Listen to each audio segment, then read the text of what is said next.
आज हम शुरू कर रहे हैं ज्योमेट्री का नया टॉपिक 3D यानी 3 डायमेंशन ज्योमेट्री। मैं एसपी सैनी, आपका हमारे इस चैनल पे स्वागत है। तो चल करते हैं वीडियो को शुरू। तो 3D समझने के लिए पहले हम 2D पे थोड़ी चर्चा कर लेते हैं। 2D आपने 7th से लेकर 10th तक पढ़ी होगी। तो 2D में आप जानते हैं कि किसी भी बिंदु की स्थिति के लिए, यानी कि अगर आप भूमि पे हैं, जमीन पे खड़े हुए हैं और किसी बिंदु को आपको बताना है तो केवल दो चीज़ों की जरूरत पड़ती है, दायां और बायां। जैसे आप किसी से कहते हैं कि दाएं चलिए और फिर बाएं चलिए, ठीक है, केवल दो ही बातें बताते हैं। कोई भी आपसे एड्रेस पूछता है कहीं का भी, तो आप क्या कहेंगे कि पहले आपको दाएं चलना है, फिर बाएं चलना है, फिर दाएं, यानी केवल दो ही डायरेक्शन की जरूरत पड़ती है भूमि पर, यानी 2D पर, ठीक है। अब अगर हमें स्पेस में किसी बिंदु की स्थिति को बताना है तो वहां दाएं बाएं के साथ साथ हमें हाइट यानी कि लंबाई चौड़ाई के साथ साथ ऊंचाई भी बतानी पड़ेगी। जैसे स्पेस में हवा में हेलीकॉप्टर उड़ रहा है, अब आपको उसकी स्थिति बतानी है किसी को, तो आप कैसे जाए बताएंगे कि पहले भाई दाएं चलिए, फिर बाएं चलिए और फिर इसे ऊपर देखिए। या ऐसे कहें जैसे आपके कमरे में, रूम में एक पंखा लगा हुआ है, ठीक है, आप किसी कोने में खड़े हुए हैं, आपको उस पंखे तक पहुंचना है। तो पहले जाएंगे आप, मान लीजिए सीधे चलेंगे यानी दाएं चलेंगे, फिर बाएं चलेंगे और फिर यहाँ पे सीढ़ी खड़ी करेंगे यानी ऊंचाई भी। तो जब किसी में लंबाई चौड़ाई के साथ ऊंचाई की भी जरूरत पड़ती है तो इसे हम बोलते हैं 3 डायमेंशन, ठीक है। तो जबकि 2 डायमेंशन में केवल क्या होता है, लंबाई चौड़ाई की जरूरत पड़ती है यानी भुज और कोटि की जरूरत पड़ती है। और जो 3 डायमेंशन में है लंबाई चौड़ाई यानी एक्स वाई के साथ साथ ऊंचाई यानी कि जेड अक्ष की भी जरूरत पड़ेगी, ठीक है। और जब ये 2 डायमेंशन होता है तो इसमें ये एक्स ये प्लस पॉजिटिव होती है, ये भी प्लस होता है, ठीक है। इस तरह जब 3 डायमेंशन होगा तो एक्स वाई के साथ साथ जेड और आ जाएगा, जैसे कि आपको यहाँ पर दिख रहा है। तो एक्स अक्ष वाई अक्ष तो पहले से ही था और जेड अक्ष और आ जाएगा। जैसे एक्स और वाई क्या होते हैं, परस्पर लंबवत होते हैं, बिल्कुल इसी प्रकार से एक्स वाई, वाई जेड और जेड एक्स ये तीनों ही आपस में लंबवत होते हैं। इसे समझने के लिए आप जिस रूम में बैठे हुए हैं उस रूम के एक कोना मान सकते हैं और ये वाला जो हिस्सा हो जाएगा ये फर्श हो जाएगा जहाँ पर आप बैठे हुए हैं, ये फर्श से चिपकी हुई दीवार हो जाएगी और ये उस कमरे की दूसरी दीवार हो जाएगी। तो किसी भी रूम का जो कॉर्नर वाला हिस्सा होता है वो इस टाइप का, क्योंकि तीनों ही देखिए समतल जो होते हैं, किसी भी रूम में कोने में जो 3 समतल होते हैं वो परस्पर कैसे होते हैं, लंबवत होते हैं, यानी 90 डिग्री के कोण पे होते हैं। 2 डायमेंशन में जैसा कि आप जानते हैं कि एक्स अक्ष को अगर हम विपरीत ओर खींच देते हैं तो इसे एक्स डैश कहलाता है और ये इसके धनात्मक कहलाता है। इस तरह वाई के विपरीत और भाग वाई डैश कहलाता है और इनको हम, ये एक्स अक्ष की पॉजिटिव डायरेक्शन कहलाती है, ये वाई की पॉजिटिव, और विपरीत और जो डैश आपको दिखाई दे रही है ये कहलाती है निगेटिव डायरेक्शन, ठीक है। तो चूंकि इनके द्वारा 4 भाग बनते हैं, फर्स्ट सेकंड थर्ड फोर्थ, 2 अक्षों के द्वारा 4 भाग बनते हैं, इसलिए हम यहाँ बोलते हैं इनको चतुर्थांश। 4 भाग बनने की वजह से चतुर्थांश, इंग्लिश में बोलते हैं क्वाड्रेंट, ठीक है। अब यहाँ पे जो 4 भाग बनते हैं उनके चिन्ह हम ये इस तरह से याद रखते हैं। कैसे रख सकते हैं, देखिए भुज यहाँ पे प्लस है, यहाँ कोटि प्लस है तो प्लस प्लस हो गया। इस वाले में हमेशा पहले भुज लिखा जाता है यानी कि एफसी सा लिखा जाता है, फिर ऑर्डिनेट लिखा जाता है, भुज कोटि। यहाँ पर देखिए भुज भी माइनस में, कोटि भी माइनस है। तो इसी प्रकार से जो 3 डायमेंशन होता है उसमें ऑक्टेंट बनते हैं। इसमें क्या बनते हैं, चतुर्थांश बनते हैं, क्योंकि समतल होता है इसलिए चतुर्थांश बोलते हैं। और चार बनते हैं, ठीक है, चूंकि 2 लाइनों के द्वारा 4 बनते हैं। अब जब 3 लाइनें जाएंगी तो उनके द्वारा उसमें 8 बनेंगे। तो 8 बनने की वजह से हम उन्हें कहेंगे ऑक्टेंट कहेंगे, ठीक है। तो आप देखिए यहाँ पे मैंने जो है एक्स वाई जेड ये आपको दिख रहे होंगे। अब हम इनको विपरीत ओर इन्हें खींच देते हैं। जब हम विपरीत ओर इन्हें खींचेंगे यानी एक्स को एक्स डैश तक, वाई को वाई डैश तक, जेड को जेड डैश तक, तो इस तरह से देखिए ये आपको फिगर कुछ इस तरह से बनेगी, ठीक है। अब इसमें क्या बनेंगे, ऑक्टेंट बनेंगे, ठीक। कैसे ऑक्टेंट बनेंगे वो मैं आपको दिखा देता हूँ। यहाँ देखिए ये फिगर आपको दिख रही होगी। तो इस प्रकार से इसमें 8 ऑक्टेंट बनेंगे। जैसे कि देखिए पहला ऑक्टेंट तो ये बना हुआ, ठीक, यानी कि आपका जो रूम का कोना है जिसमें आप बैठे एक ऑक्टेंट तो वो होता है, ठीक है। दूसरा उसके एक के पीछे इस साइड में होगा, तीसरा ऑक्टेंट ये है, चौथा यहाँ पर होगा और 4 ही इसके नीचे होते हैं, यानी कि 5 और ये 6 और यहाँ पे देखिए ये 7 है और ये 8, यानी 8 ऑक्टेंट बनते हैं। 2 डायमेंशन में जो हम चतुर्थांश बनते हैं उनके जो साइन है वो आसानी से याद रख लेते हैं। 3 डायमेंशन में जो ऑक्टेंट बनते हैं उनके साइन को याद रखना थोड़ा टेढ़ी-खीर होता है, लेकिन मैं आपको एक ऐसी टेक्निक बताऊंगा आप उसकी सहायता से बड़ी आसानी से याद रख सकते हैं। तो सबसे पहले देखिए हमने देखा है कि जो 2 डायमेंशन होता है, जैसे 2 डायमेंशन में आपको दिखा देता हूँ, 2 डायमेंशन ये वाला, तो आपने देखा है कि इसमें हम इसको फर्स्ट बोलते हैं, ठीक है, और इस वाले को हम बोलते हैं सेकंड क्वाड्रेंट, और इसको बोलते हैं थर्ड क्वाड्रेंट, और इसे बोलते हैं फोर्थ, ठीक। अब आप ये कह सकते हो कि फर्स्ट इसे ही क्यों बोला, आप फर्स्ट के बाद इधर क्यों चले क्लॉकवाइज, आप इधर चल सकते थे, यानी सेकंड इसे बोल सकते थे, थर्ड इसको बोल सकते थे, फोर्थ इसको बोल सकते थे, लेकिन हम ऐसा नहीं बोलते क्योंकि जो प्रचलन में चल रहा होता है उसी से हम चलते हैं। और हम अपोजिट चलेंगे क्वेश्चन तो हो जाएंगे अपोजिट चलने से, ठीक है, लेकिन हम जो है जो हमें एक बार बता दिया हमारे गणितज्ञों ने, हम उसके अनुसार ही हम चलते हैं, यानी हमेशा इसे फर्स्ट लेते हैं, इसको सेकंड, यानी कि राइट, यानी कि क्लॉकवाइज हम ये एंटी क्लॉकवाइज चलते हैं, ठीक है। बिल्कुल इसी प्रकार से जब 3/4 होंगे तो वो भी हम क्रम से लेंगे, क्रम से हम इसलिए लेंगे जिससे याद करने में हमें कोई प्रॉब्लम ना हो। तो देखिए जो 3 डायमेंशन वाला है, हम सबसे पहला जो काम करेंगे उनको लर्न करने के लिए उन्हें थोड़ा सा ठीक कर लेते हैं, यानी कि हम एक्स अक्ष इसे लेंगे, इस वाले को वाई अक्ष इसे लेंगे और जेड अक्ष इसे लेंगे, ठीक है। उसके बाद क्या करेंगे, एक्स को हम विपरीत ओर खींच देंगे, वाई को विपरीत ओर ले जाएंगे, जेड को विपरीत ओर डैश लगा देंगे, और जो एक्स वाई जेड है ये तो सब क्या होंगे, ये प्लस में होंगे, ठीक है, और जो डैश होंगे वो क्या होंगे, माइनस में होंगे, क्योंकि ऑक्टेंट बनना है, ऑक्टेंट बनना है 8। अब उनके सिंबल कैसे याद रखने, चलिए मैं वो भी अब आपको बता देता हूँ। तो यहाँ पर देखिए x को इस तरह से लेने से 8 ऑक्टेंट बने, जैसे कि मैं पहले भी आपको बताया था। तो इनके सिंबल याद रखने के लिए, तो पहला जैसा ऑक्टेंट है, जैसा आपको चित्र में भी दिख रहा है, पहला जो ऑक्टेंट है उसका जो चिन्ह है वो कैसा, देखिए x का पहले ऑक्टेंट में येला बन गया, फर्स्ट वाला जो ये ऑक्टेंट है, इसमें x भी प्लस है, y भी प्लस है, z भी प्लस है। अब याद कैसे रखने, तो पहले तो हम जो 2 डायमेंशन वाले वो लिख लीजिए। 2 डायमेंशन वाले क्या, फर्स्ट चौथांश में क्या होते हैं, दोनों प्लस में होते हैं, सेकंड में क्या होते हैं, x माइनस में होता है, y प्लस में होता है, थर्ड में दोनों माइनस में होते हैं, फोर्थ में x प्लस में होता है और y माइनस में होता है। आपको याद होंगे अच्छे से। अब क्या है, इनको रिपीट करके लिख दीजिए, रिपीटर का मतलब दोबारा लिख दीजिए, प्लस प्लस माइनस प्लस। क्यों कर रहे हैं रिपीट, आप ये पूछिए। रिपीट इसलिए कर रहे हैं क्योंकि इसमें ऑक्टेंट बनेंगे 8 बनेंगे, तो ये तो 4 बने थे, एक बार और रिपीट कर दिया तो हो गए 8, ठीक है, तो मैंने ये रिपीट कर दिए। अब चूंकि इसमें देखिए एक्स वाई जेड अक्ष है, यानी ये तो हो गया एक्स और ये हो गया वाई और ये हो जाएगा यहाँ पे जेड, ठीक है। तो जेड में क्या करना है, आपके शुरू के जो है 4 तो प्लस में रहेंगे, जेड में शुरू के क्या रखने, 4 प्लस में रहने, क्योंकि ऑक्टेंट है तो 4 प्लस में होंगे, 4 ही माइनस में हो जाएंगे, ठीक है। तो 4 कैसे हो जाएंगे, माइनस में, ये देखिए माइनस मैंने लगा दिया, लीजिए। अब इसके हिसाब से आप बड़ी आसानी से ऑक्टेंट को याद रख सकते हैं। तो देखिए जो फर्स्ट ऑक्टेंट होगा, जो पहला वाला ऑक्टेंट होगा, उसके सभी चिन्ह कैसे होते हैं, प्लस प्लस होते हैं, देखिए प्लस प्लस प्लस, ठीक। और जो फर्स्ट ऑक्टेंट आप देख भी सकते हैं चित्र में, सामने जो ऑक्टेंट एक बनना है उसमें देखिए सभी एक्स वाई जेड यानी तीनों ही क्या है, प्लस में। उसके बाद जो सेकेंड ऑक्टेंट है उसमें कैसे हो गए, माइनस प्लस प्लस, यानी देखिए सेकेंड ऑक्टेंट ये बनना है एक के इस साइड में, तो इसमें क्या है, देखिए एक तो डैश वाला आ रहा है, डैश वाला माइनस हो गया, एक बाई आ रहा है, एक जेड आ रहा है, यानी बाई जेड कैसे आ रहे हैं, प्लस में आ रहे हैं, ठीक है। चित्र में आप देखते जाइए 2 नंबर वाला। उसके बाद देखिए 3 नंबर पर जाते हैं, यानी कि थर्ड ऑक्टेंट। तो जो थर्ड ऑक्टेंट है देखिए इसमें माइनस माइनस प्लस, थर्ड वाला देखिए ये वाला है, इसमें क्या आ रहा है, एक तो देखिए बाई बाई डैश आ रहा है, उसके बाद देखिए एक्स डैश आ रहा है और जेड आ रहा है, यानी जेड वाला प्लस में, बाकी दोनों माइनस में, ठीक है, बड़े आराम से समझ में जाएगा। उसके बाद देखिए फोर्थ ऑक्टेंट आ रहा, तो फोर्थ ऑक्टेंट देखिए चित्र में देखिए आप, फोर्थ ऑक्टेंट कौन सा है, ये वाला है।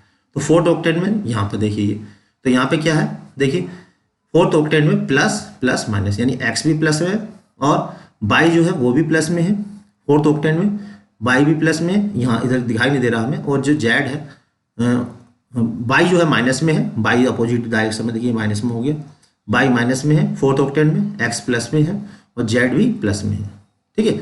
ये फोर्थ ऑक्टेंट हो गया, फोर्थ वाला एक्स प्लस में, बाई माइनस में, एक्स प्लस में, बाई माइनस में और जेड प्लस में, ठीक है। अब आ जाते हैं हम देखिए फिफ्थ ऑक्टेंट पे। तो फिफ्थ ऑक्टेंट को आप देखिए ऑब्जर्व करिए, तो फिफ्थ ऑक्टेंट कहाँ है, फिफ्थ ऑक्टेंट चित्र में देखिए ये बना हुआ है फिफ्थ ऑक्टेंट, यानी कि एक के जस्ट नीचे की ओर बना हुआ है, यहाँ पे देखिए। तो जब नीचे की ओर बना हुआ तो क्या है, देखिए बाई भी यहाँ पे प्लस में है इसमें, और जो है एक्स एक्स एक्स ये वाला है हमारा फिफ्थ, एक्स भी प्लस में है, बाई भी प्लस में, लेकिन जो जेड वाला वो जेड डैश नीचे नीचे यहाँ पर जेड डैश होगा, ठीक है। ये कैसा होगा, माइनस में होगा। तो ये हो गया देखिए प्लस प्लस माइनस। अब उसके बाद आते हैं 6 पे। 6 वाला कौन सा है, 6 वाला देख लीजिए आप, 6 वाला बना हुआ है 5 के पीछे वाला, यानी कि इधर साइड में। तो 6 वाले में क्या है, देखिए माइनस, यानी एक्स माइनस में है, बाई वाला प्लस में है, जेड वाला फिर माइनस में, ठीक है। पीछे देखिए ये बना हुआ छठा वाला। उसके बाद 7th पर जाइए, 7th ऑक्टेंट में तीनों ही माइनस में है। 7th वाला बिल्कुल कॉर्नर में है, तीनों माइनस में। देखिए एक्स डैश, ये वाला एक्स डैश, वाई डैश और जेड डैश, ठीक है। उसके बाद 8वें ऑक्टेंट में आ जाइए। 8वें ऑक्टेंट में क्या है, देखिए प्लस 8वां ऑक्टेंट कहाँ पर है हमारा, 8वां ये वाला बना हुआ। तो आप देख लीजिए तीनों एक्स भी इसमें एक्स प्लस में है, वाई डैश है और जेड डैश है, यानी वाई और जेड जो है वो माइनस में है। तो इसकी हेल्प से आप बड़ी इजीली आप इनको याद रख सकते हैं, बड़ी आसानी से, बहुत आसान है। पहले 2 डायमेंशनल वाले रख लीजिए, उसको रिपीट कर लीजिए। जेड वाले शुरू के 4 प्लस में कर दीजिए, 4 ही माइनस में कर दीजिए। इस तरह से आप ऑक्टेंट को बड़ी इजीली याद कर सकते हैं।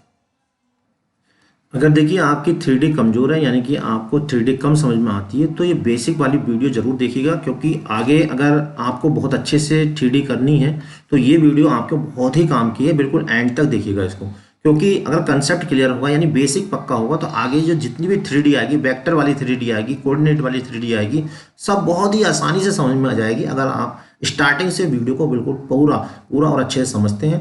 अगर आप इसके नोट्स बनाना चाहें, नोट्स भी बना सकते हैं। हम इसका जो PDF है, हमारा जो टेलीग्राम चैनल है, उससे आप जुड़ जाइए। टेलीग्राम चैनल पे हम इसका PDF डाल देते हैं, आप नोट्स भी बना सकते हैं। तो यहाँ पर देखिए कुछ और बातें बता रहे हैं इंपॉर्टेंट, जो कि जानना बहुत जरूरी है। एक्स अक्ष पर स्थित बिंदु, जैसा कि आपने 2 डायमेंशन पे सुना था कि एक्स अक्ष पे y का मान 0 होता है, बिल्कुल इसी तरह से 3 डायमेंशन में एक्स अक्ष पे क्या होता है, y और z का मान क्या होता है, 0 होता है। यहाँ पे जो ए पॉइंट बना हुआ देखिए, यहाँ पे देख लीजिए 3 डायमेंशन का कुछ इस तरह का फिगर होता है, जैसा कि आपको चित्र में दिख रहा है। ये केवल एक ऑक्टेंट दिख रहा है आपको, बाकी क्योंकि 8 बनते हैं, एक आपको दिख रहा है, एक जस्ट इसके नीचे होगा और बाकी साइड में होंगे। ये केवल एक ऑक्टेंट आपको बनाकर दिखाया है। 3 डायमेंशन में 8 ऑक्टेंट बनते हैं, ठीक है। बाई अक्ष पे क्या होता है, बाई अक्ष पर एक्स और जेड का मान 0 होगा, जेड अक्ष पर एक्स और वाई का मान 0 होगा। अब देखिए यहाँ पे जैसे कि 2 डायमेंशन में क्या होता है, 4 तल बनते हैं ऐसे करके, 1 2 3 4। इसी तरह से 3 डायमेंशन में जो है 12 तल बनते हैं। मैं आपको यहाँ पर दिखा देता हूँ। अब देखिए अगर आप चित्र को ध्यान से देखें तो इसमें 3 डायमेंशन में 12 तल बनते हैं। देखिए कौन कौन से, आप देखिए पहले तो ये नीला वाला देखिए, नीले वाले 4 तल बनना है, ठीक है। 4, 1 2 3 और ये नीचे 7 नंबर पे और ये 6 नंबर पे। उसके बाद ग्रीन वाला यहाँ पर देखिए, ग्रीन पे 4 तल बनना है, 1 ये बनना है, 2 ये 3 ये एक पीछे बनना है।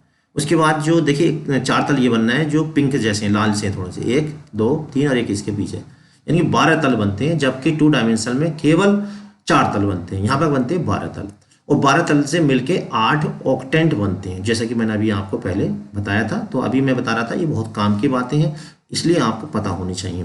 एक्स वाई तल कौन सा, ये वाला देखिए। एक्स वाई तल पे क्या होता है, जेड का मान, ये देखिए एक्स वाई तल पे जेड का मान 0 होता है। ध्यान देना, एक्स अक्ष और एक्स वाई तल में अंतर है, ठीक है। यहाँ पे केवल 3 तल का बताया गया, इसी तरह से और तल भी होते हैं, और तल में फिर डैश उस लग जाएगा। मुख्य जो है वो 3 हमें पता होने चाहिए।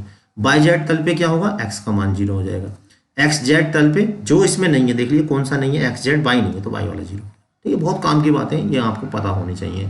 साथ में देखिए कुछ और बातें मैं बता रहा हूँ, जैसे निर्देशीय समतलों पर स्थित किसी बिंदु के लिए, तो निर्देशीय समतल एक्स वाई पर देखिए, एक्स वाई समतल पर क्या होता है, जेड का मान 0, जो कि मैंने अभी आपको बताया था वही है। एक्स वाई समतल पर जेड बराबर 0, वही चीज़ है जो मैंने अभी आपको बताई थी। बाई जेड समतल पर क्या होगा, जो बाई जेड है एक्स का मान 0 हो जाएगा, ठीक है।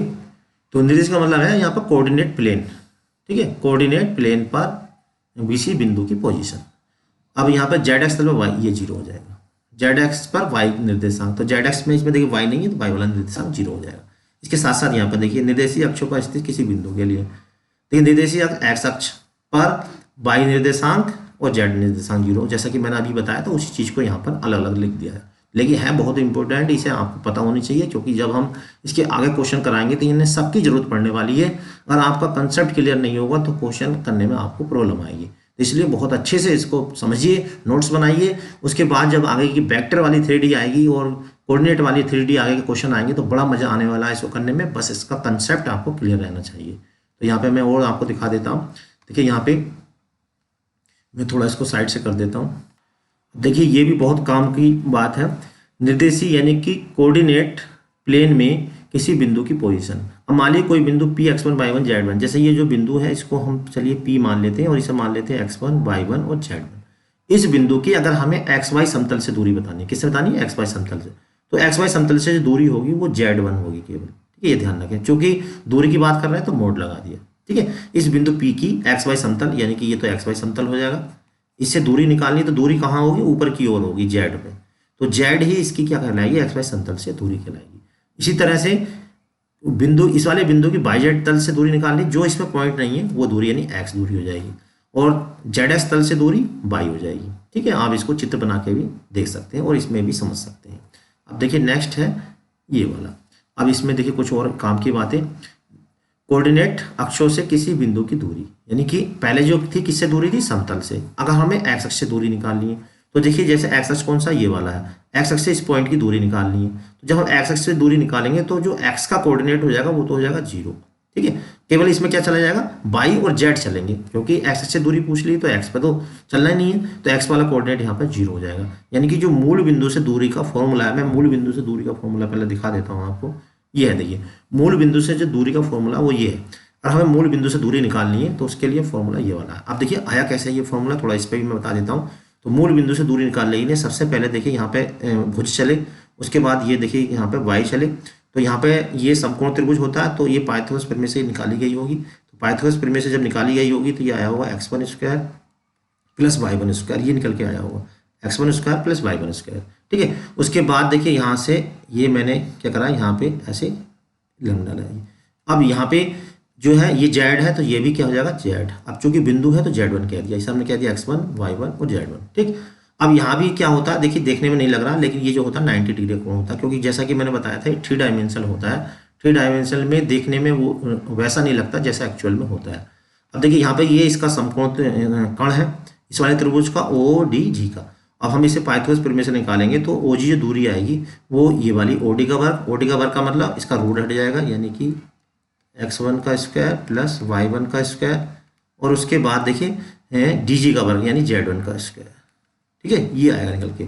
अब चूंकि दूरी है तो यहाँ पर देखिए x1 y1 की मूल बिंदु से दूरी क्या हो गया, ये वाला हो गया। ठीक है, इसको आपको फॉर्मूला प्रूफ करना चाहे कर सकते हैं। OAD में OD निकाल लेंगे और फिर समकोण त्रिभुज ODG में OG निकाल लेंगे, तो इस तरह से दूरी का फॉर्मूला ये आ जाएगा। अब इसकी जो दूरी है बिंदु की, अगर हमें XY तल से निकालनी है तो जो x वाला कोऑर्डिनेट है इसमें वो 0 हो जाएगा, अगर बाई तल से निकालनी तो वाई वाला कोऑर्डिनेट 0 हो जाएगा। इसी की अगर मूल बिंदु से ना होकर एक्स अक्ष से, अगर इसी की दूरी हमें जेड अक्ष से निकालनी तो जेड वाला जो पॉइंट है वो 0 हो जाएगा। इसी को मैं अभी आपको दिखा रहा था, जैसे कि यहाँ पे देखिए ये वाला ये था, तो एक्स अक्ष से दूरी ये वाली हो गई, वाई अक्ष से दूरी ये हो गई, जेड अक्ष से दूरी ये हो गई। जेड अक्ष का मतलब ये है कि जेड वाला कोऑर्डिनेट इसमें 0 हो गया। जैसा कि देखिए हाई स्कूल में फॉर्मूला था दो बिंदुओं के बीच की दूरी का, तो यहाँ पे एक बिंदु P है, दूसरा बिंदु Q है, और जो बिंदु P है उसका कोऑर्डिनेट जो है वो x1 y1 z1 और जो Q है वो x2 y2 z2 है। तो इन बिंदुओं के बीच की दूरी हाई स्कूल में केवल इतना फॉर्मूला था, क्योंकि यहाँ पे एक अक्ष और आ गया तो ये और बढ़ गया z1 z2 का होल स्क्वायर। वही हाई स्कूल वाला फॉर्मूला है, 9th वाला फॉर्मूला जो आपने पहली क्लास में पढ़ा था, वही है दो बिंदुओं के बीच की दूरी का, बस यहाँ पे जो है एक पॉइंट और बढ़ गया है। ठीक है, अब यहाँ पे दूसरा है नेक्स्ट, देखिए एक ये अंतर विभाजन का। अंतर विभाजन का फॉर्मूला बिल्कुल सेम वही है जो कि आपने पहली कक्षाओं में पढ़ा था। अगर यहाँ पर देखिए एक बिंदु P है x1 y1 ये वाला P, और इसका जो M1 है, इसका जो ये है M2 है, दूसरा coordinate Q x2 y2 z2 है। एक बिंदु P है और दूसरा Q है। अगर हमें एक कोऑर्डिनेट निकालने हैं, यानी P और Q में M1 और M2 का अनुपात है, तो जो एक निर्देशांक होंगे वो ये होंगे M1 x2 plus M2 x1 M1 plus M2। High school में यानी कि 9th में जो थी कोऑर्डिनेट उसमें केवल यहाँ तक फॉर्मूला है। अब चूंकि इसमें इतना और बढ़ जाएगा यहाँ का, ठीक है, तो अगर 3 डायमेंशन है तो उसमें जेड वाला हो जाएगा M1 z2 plus M2 z1 upon M1 plus M2। ठीक है, बिल्कुल सेम वही फॉर्मूले है, इसलिए मैं यहाँ पर ज़्यादा कुछ इसके बारे में नहीं बता रहा हूँ। अब देखिए नेक्स्ट है बाह्य विभाजन। बाह्य विभाजन में जैसे बिंदु ये ए जहाँ बीच में था, बीच में ना होगा बाहर की ओर आ जाए, यानी कि पी जो है वो M1 है, P से E तक, और Q से E तक है M2 है। तो बाह्य विभाजन में हम जानते हैं कि जो प्लस होता है बस वहाँ पे ये माइनस का चिन्ह लग जाता है। बिल्कुल सेम टू सेम वही फॉर्मूला है जो आपने पहली कक्षाओं में पढ़ा है, तो इसमें कोई समझने वाली कोई विशेष बात इसके अंदर है नहीं, बस माइनस लग जाती है। ठीक है, उसके बाद नेक्स्ट है मध्य बिंदु। तो जैसे कि दो मध्य बिंदु x1 प्लस x2 बटे 2 होता है, y1 प्लस y2 बटे 2 होता है। यहाँ पे क्या है, एक और बिंदु आ गया तीसरा, तो इसलिए z1 प्लस z2 बटे 2। तो ये मध्य बिंदु x1 y1 q2 को मिलाने वाली, अच्छा वो तो आगे का है। तो मध्य बिंदु के निर्देशांक हमें निकालने हैं, तो इस तरह से हम इस मध्य बिंदु के निर्देशांक इस फॉर्मूले की सहायता से 3 डायमेंशन में निकाल सकते हैं। तो इसमें भी कोई समझने वाली कोई विशेष बात नहीं है। इसके साथ साथ केंद्रक, केंद्र के निशान जैसे कि 2 डायमेंशन में थे x1 plus x2 plus x3 बटे 3, y1 plus y2 plus y3 बटे 3, तो यहाँ पे एक और पॉइंट बढ़ गया है z1 plus z2 plus z3 बटे 3।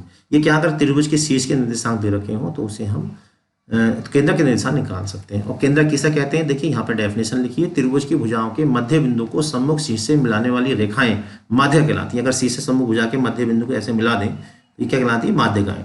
और ये माध्यिकाएं जिस पॉइंट पर काटती हैं उसे हम बोलते हैं केंद्र। माध्यिकाएं जिस बिंदु में मिलती हैं उसे हम बोलते हैं केंद्रक। और केंद्र माध्यिका के शीर्ष वाली भुजा को 2:1 के अनुपात में बांटता है। माध्यिका कितने अनुपात में बांटता है, 2:1 में। 2 भाग ये हो जाएगा, 1 ये 2 ये 2:1 के अनुपात में बांटता है। और इस जी के निर्देशांक निकालने तो ये फॉर्मूला है, ठीक है।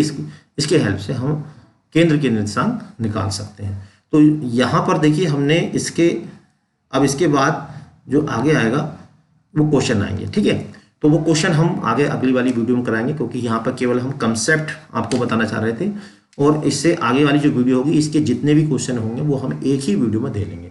अगर आपको 3D बहुत अच्छे से समझनी है, कंसेप्ट को बहुत अच्छे से समझना है, तो वीडियो को, ये वाली वीडियो और कंटिन्यू देखिएगा। अगर आप बीच में से इस चैप्टर को समझेंगे, 3D को बीच में समझने की कोशिश करेंगे तो बहुत मुश्किल होगा, इसलिए स्टार्टिंग से देखिएगा। अगर आपको इसके सॉल्यूशन का PDF चाहिए तो आप हमारे टेलीग्राम से जुड़ जाइए। वीडियो अगर आपको पसंद आया तो वीडियो को लाइक और चैनल को सब्सक्राइब जरूर कर लीजिए। अगली वीडियो तक के लिए आप हमारे चैनल बने रहें। तब तक के लिए जय हिंद, जय भारत।